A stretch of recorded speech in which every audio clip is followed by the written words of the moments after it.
In this video, we're going to lay down 3 tips for shooting better video on your iPhone 17 Pro. Let's jump into it.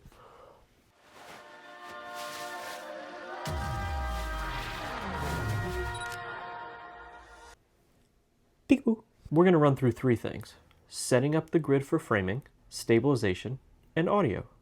So let's jump into it. The grid.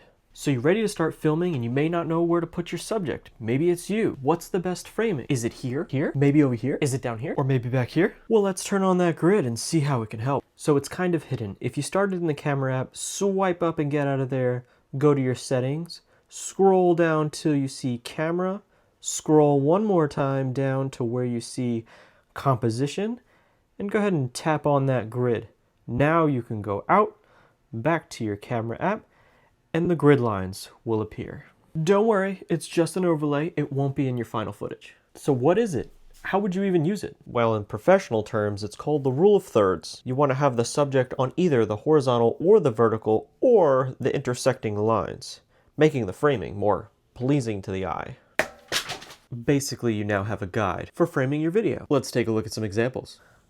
Notice how the framing uses the guide, so that A-list talent stays on either the horizontal or the vertical lines. Also take note of the beautiful lens flares. So beginner or pro, I'd leave them on. It helps eliminate the thinking when you're trying to get the shot. Let's move on. Tip 2, stabilization.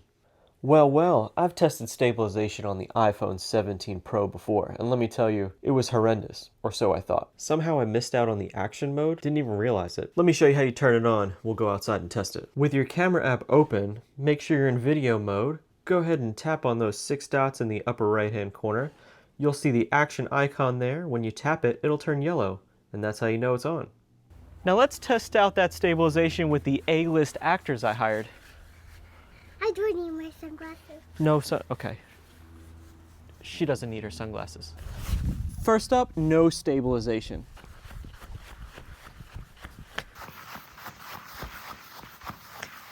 Oh. Next up is action stabilization. Just turn it on, and here I go.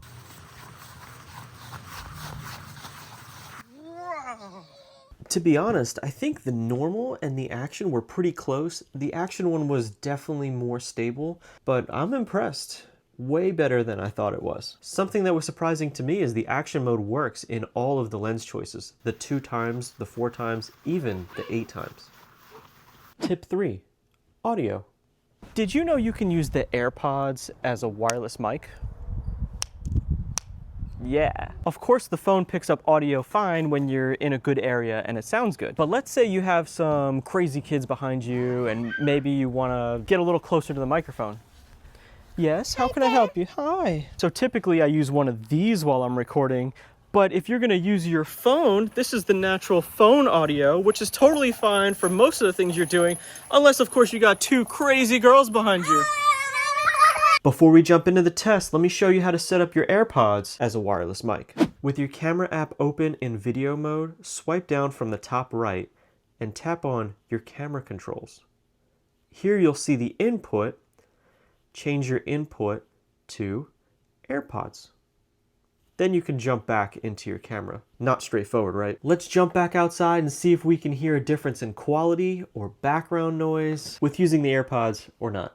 All right, so here's me telling you a joke with the camera audio and some noisy kids. All right, noisy kids, be noisy. The joke is, what do you call an old snowman?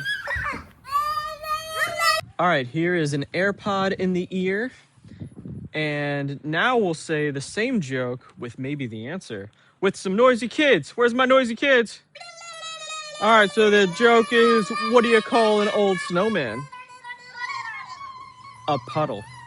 So what'd you think sounded better? Did you like the audio just from the phone, or did you like it with the AirPod? So let's point out the obvious. Yes, you have an AirPod in your ear, but if you turn a little bit, you can barely notice it.